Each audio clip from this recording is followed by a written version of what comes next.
How you doing, folks? Summer's just around the corner. I believe it's a day or two until the beginning of the month of May. One of my favorite months.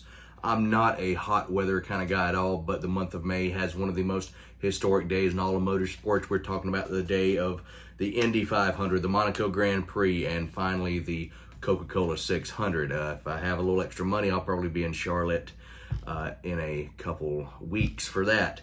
But we're not here to talk about racing, although I would love to at some point. But we're here to talk about alcoholic beverages. I was going to say beer, but this isn't really a beer, although it contains beer. I messed up and I went ahead and cracked it right before I cut the camera on, but who cares? I only got one of these left.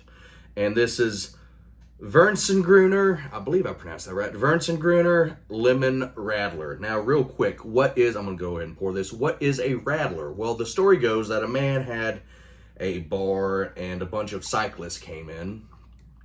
If you know any German, which I know very, very, very, very, very, very, very little, but Radler, I think, is a translation of the word bicycle or bicyclist. Anyway, some bicyclists come in. They want a nice drink, and the bartender doesn't quite have enough beer to satisfy everyone, but he has a bunch of extra sparkling lemonade that he just has had laying around. He thought it would sell, maybe use it in some cocktails or something. Never really got around to it. So he went roughly half and half with a light lager. When I say light lager, I don't mean light beer, but I mean like a Pilsner or a Helles or something like that. And sparkling lemonade. Anyway, this is Wernesgrüner is one of Aldi's beer brands, although if I look here on the can, brewed and bottled by Carlsberg Supply Company, Deutschland, Hamburg, Germany. Product of Germany. So, yes, the fine folks at Carlsberg helps with this. And they also have just a regular Wernesgrüner lager that is honestly terrific for the price. It comes in 4-packs, but still a very good beer. This is a 500 milliliter or 1.9 or 1 pint plus 0.9 fluid ounces. So we'll go ahead and just say 17 ounces. 2% alcohol by volume because, you know, it's beer mixed with sparkling lemonade. Or in some cases, I've done it before with Sprite. Comes out very good as well. I love drinking these. I was talking about how it's getting hotter now. You know, I enjoy drinking beer when it's warm, but you drink a whole bunch of beer in one sitting and you're going to get a headache.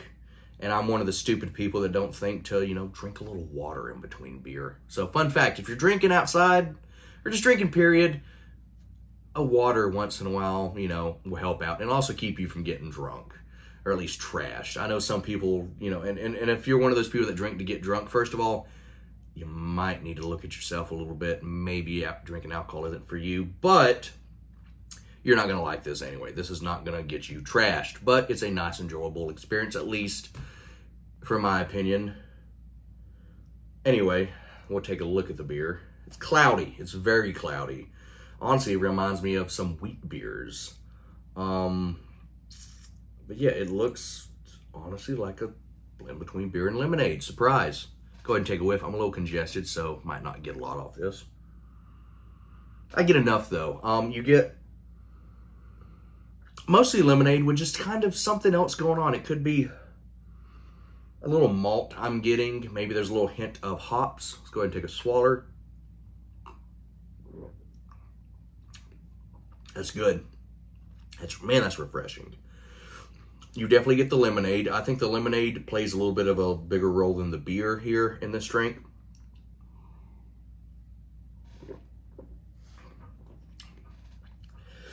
And you get that little bit of like a carbonated spice, if you will. Like if you've ever had a Sprite, it has like a little bit of a tingle or a bite. You get that here along with a little bit of a spice note from the hops. When I say like a spice note or whatever, this isn't punch you in the face with all kinds of complex flavor. This is, you know, a pale beer with some lemonade in it. This isn't going to be like, oh, I'm tasting all this stuff. No, it's just a very solid, very drinkable, very just refreshing drink. You know what would go good with this? A poorly rolled cigarette. I've got Prince Albert here, along with the top cigarette paper. People like when I smoke, and I really don't smoke much anymore, although I've gotten in the habit the past couple days. I started a new job in about a week, so I've just been hanging out around the house, and I've been rolling a few of these a day. Typically, I smoke a pipe more than anything, but something about a cigarette, especially when you're just hanging out and drinking a beer, and, excuse me, especially in social situations, because a pipe, if you're not, tending to it and you're talking, you're going to be lighting it up a lot. Anyway, like I said, it's a poorly rolled cigarette. I got a little bit of excess paper there, but who cares?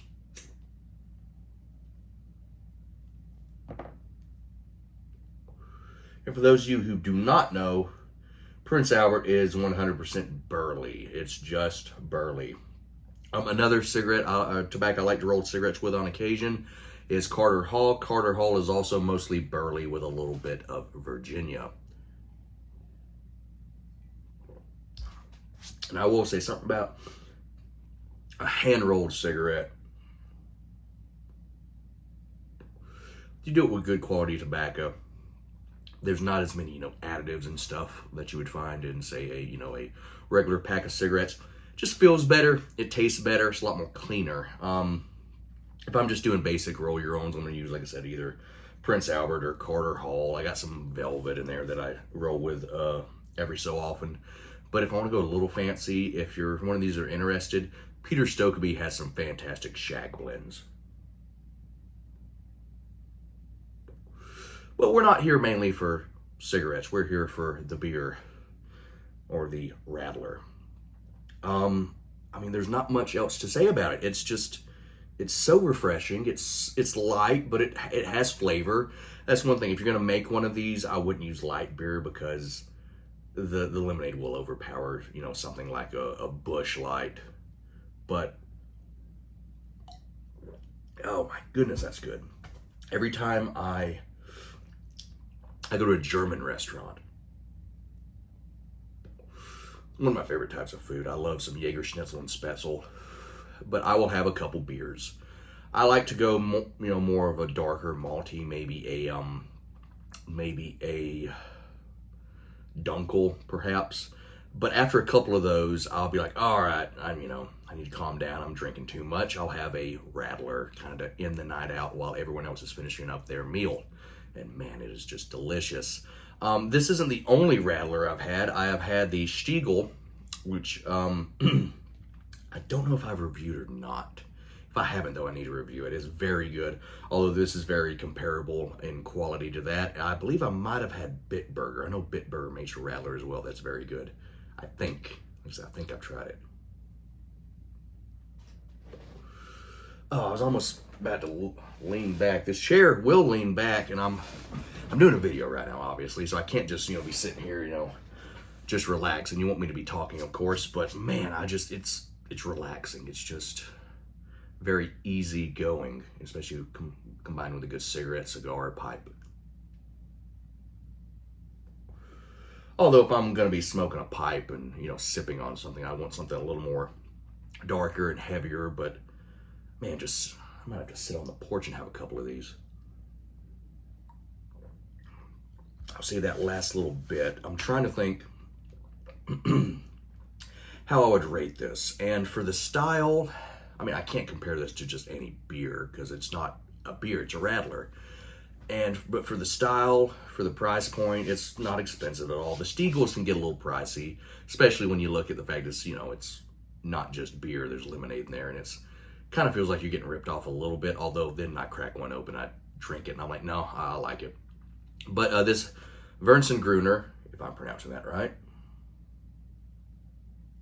I think I'll just have to give it a 10 out of 10 because I'm actively procrastinating right now. I think that's probably an oxymoron, but this video, if I just drank it and told you what I thought about the drink, it would be within a couple minutes. It would, like I said, I'm saving this a little bit. Oh, that's good as well.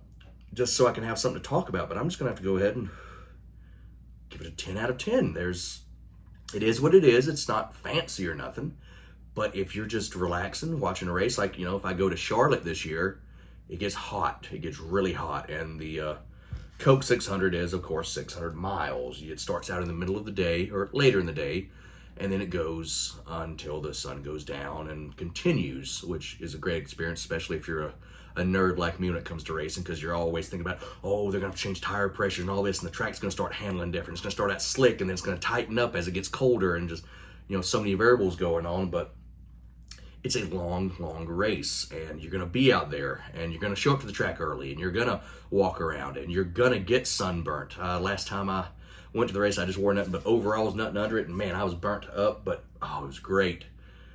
But this is something you want to bring to the track, because if you're just chugging beer all day, by the time it's time to go home, you're going to feel like crap, just from my own prior experiences.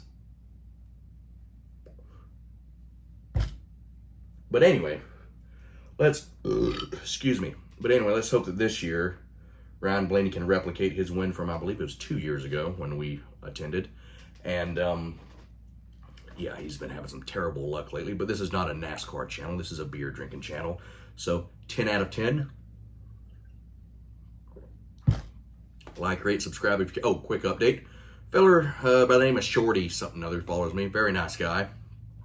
He has asked me some questions about wine. I am quite ignorant of wine. I don't know a lot about wine. I do not drink a lot of wine, although I'd like to try more wine. But the only problem with that is I honestly don't care for wine, especially not dry wine. So I'm going to try reviewing some different sweeter wines. We'll kind of call this the introduction of wine for people who don't like wine. This is wine for the non-wine drinkers. So I'm going to go over some cheaper, cost-effective wines that are light, a little bright, sweeter, and hopefully find something that not only he can enjoy, but something that I can enjoy.